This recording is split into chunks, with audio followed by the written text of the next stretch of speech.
Students, আশা করি তোমরা সবাই ভালো আছো এবং সুস্থ আছো। আজকে আমি তোমাদের ইতিহাসের আরও একটি টপিক নিয়ে আলোচনা করব।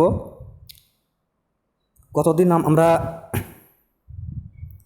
৭২ পেজ পর্যন্ত পড়েছিলাম। বাবরের প্রার্থনা সত্যি হলেও গল্প, এই পর্যন্ত আমরা পড়েছিলাম। আজকে আমরা পড়াবো ৭৩ পেজ। তোমরা স্ক্রিনে দেখতে পাচ্ছ, আমি টপিকটি দিয়েছি। তোমাদের কাছে বই থাকলে বই বের করো। ৭৩ পেজে তোমরা দেখতে পাচ্ছ প্রথম যে পয়েন্ট লেখা আছে সেটা হচ্ছে মুঘল আফগান দ্বন্দ্ব।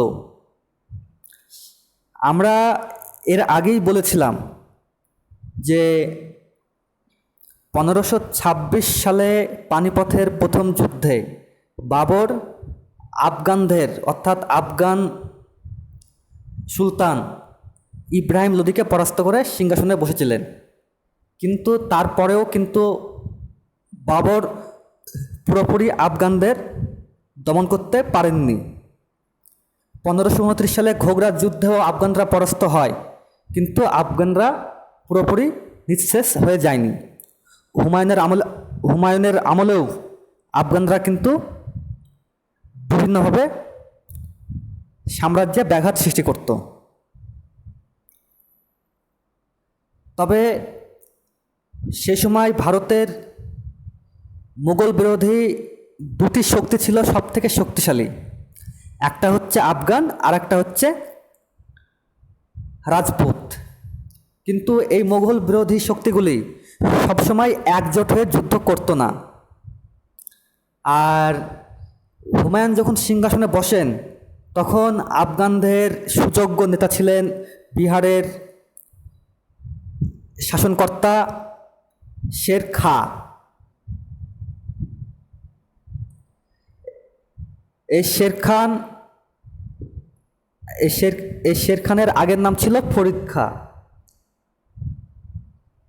হুমায়ুন পরপর দুবার শের খানের কাছে পরাস্ত হয়েছিলেন। একবার হয়েছিল ১৫৩৯ খ্রিস্টাব্দে বিহারের চৌসার নামক যুদ্ধে। সে যুদ্ধে হুমায়ুন পরাস্ত হন। আর ১৫৪০ খ্রিস্টাব্দে কনৌজের কাছে পিলগ্রিম নামক স্থানে পিলগ্রিমের যুদ্ধে হুমায়ুন পরাস্ত হয়েছিলেন। এটা ছিল হুমায়ুনের পতনের অন্যতম একটি যুদ্ধ। ১৫৪০ খ্রিস্টাব্দে পিলগ্রিমের যুদ্ধে পরাস্ত হয়ে হুমায়ুনকে কিন্তু দেশ ছেড়ে পালিয়ে বেড়াতে হয়েছিল। এবং এ সময়ে পারস্যের সম্রাট তাহমস্প হুমায়ুনকে আশ্রয় দিয়েছিলেন। আর হুমায়ুনের এই পালিয়ে বেড়ানোর সময়েই জন্ম হয় বিশ্ববিখ্যাত সম্রাট আকবরের ১৫৪২ সালে। তবে ১৫৪০ সালে যখন হুমায়ুন পরাস্ত হলেন তখন দিল্লি ও আগ্রা শের খান দখল করেছিলেন এবং সাময়িকভাবে কিন্তু মোগল শক্তির পতন ঘটে। ১৫৪০ থেকে ১৫৫৫ সাল পর্যন্ত আফগানদের ক্ষমতা আবার পুনরায় প্রতিষ্ঠিত হয় এবং প্রথম এই শের খান ১৫৪০ সালে শের শাহ উপাধি নিয়ে সম্রাট হয়েছিলেন। আর শের শাহের মৃত্যুর পর তার পুত্র ইসলাম শাহ ক্ষমতায় আসেন। কিন্তু ইসলাম শাহর মৃত্যুর পর দিল্লিকে কেন্দ্র করে রাজনৈতিক অস্থিরতার সৃষ্টি হয়।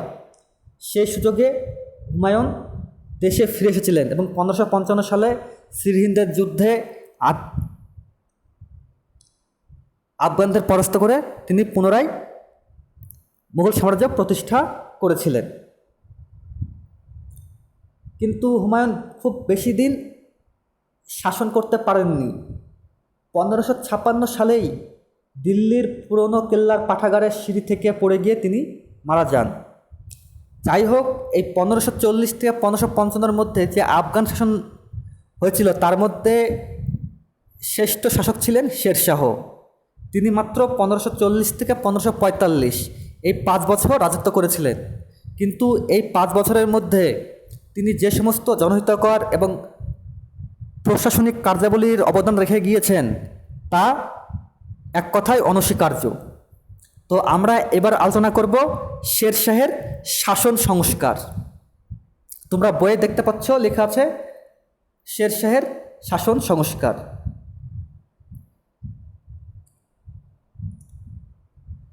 মধ্যযুগের ইতিহাসে শেরশাহে শাসক হিসাবে শেরশাহের অবদান এক বিস্ময়ের ব্যাপার।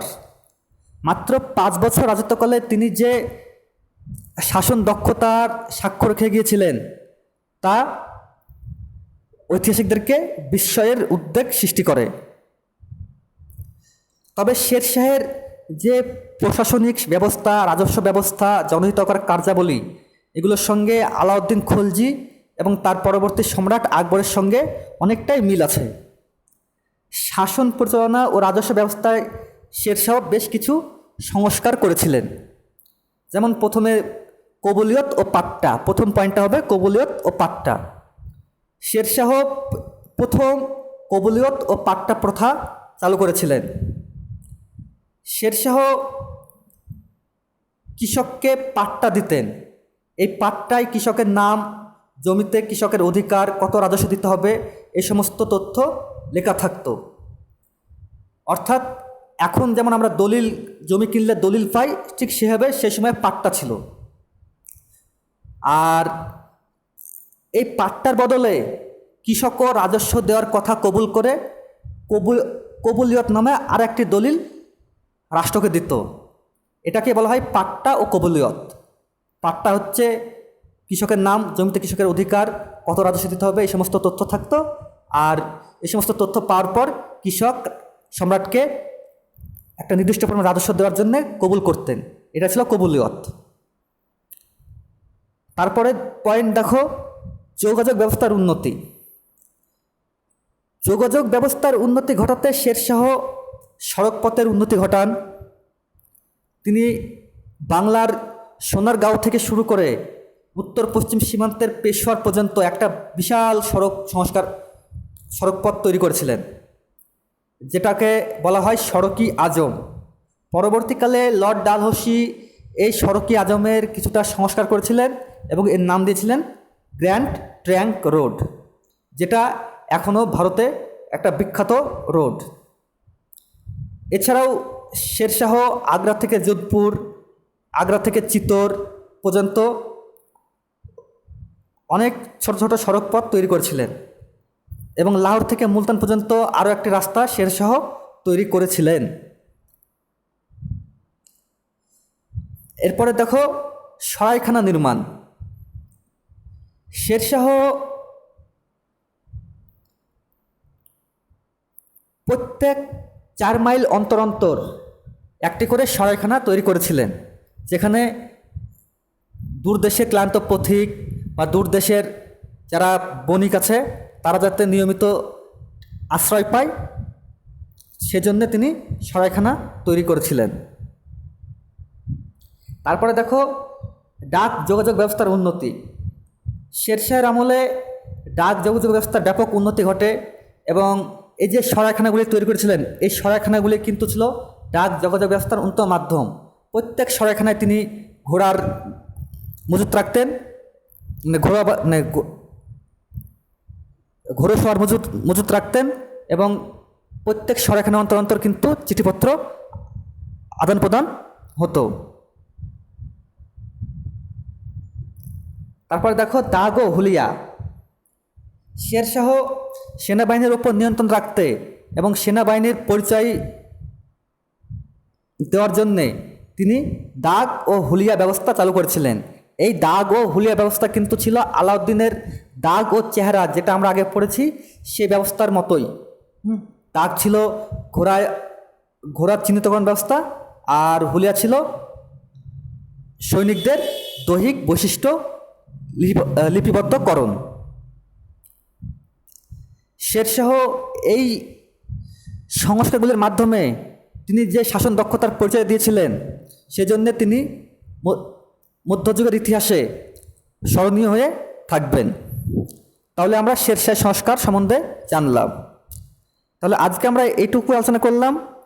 এবার আমরা এই যে টপিক পড়ালাম, এই টপিকের উপর থেকে কি কি প্রশ্ন হতে পারে সেই প্রশ্নগুলো এবার আমরা বলবো। তোমরা সকলেই খাতা বের করো, খাতা বের করে প্রশ্নগুলি লিখে রাখো।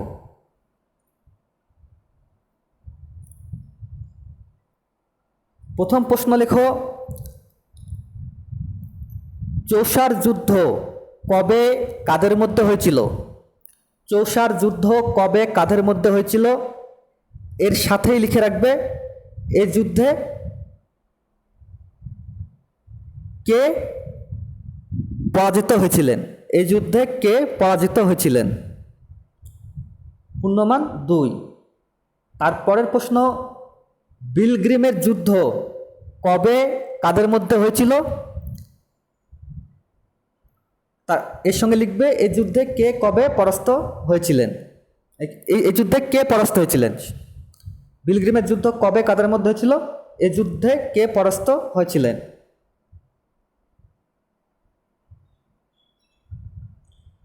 পূর্ণমান 2।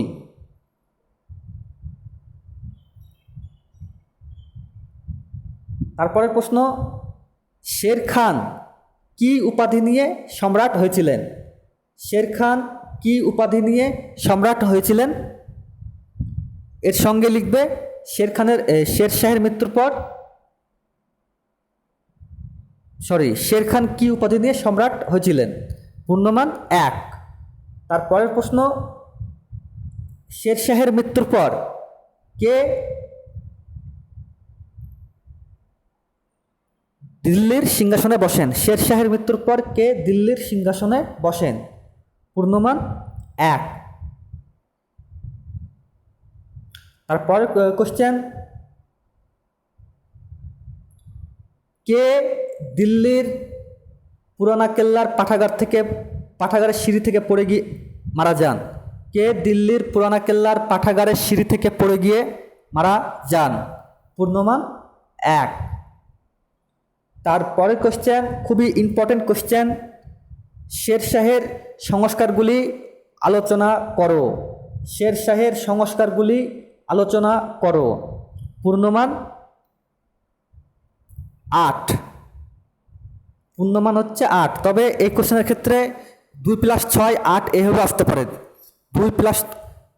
2 নম্বরের একটা প্রশ্ন থাকতে পারে, তার সঙ্গে 6 শেরশাহের সংস্কার বলে 6 নম্বরে থাকতে পারে।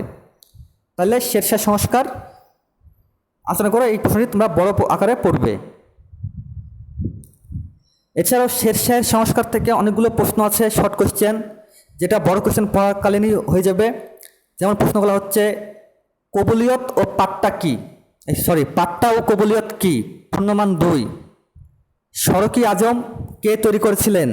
পূর্ণমান 1। দাগ ও হুলিয়া কি? পূর্ণমান 2। এই প্রশ্নগুলি তোমরা পড়বে। আমি নেক্সট টাইম এই প্রশ্নগুলি পড়া ধরবো। আজকে এই পর্যন্তই। পরের দিন আমরা আবার নতুন একটা টপিক নিয়ে আলোচনা করব।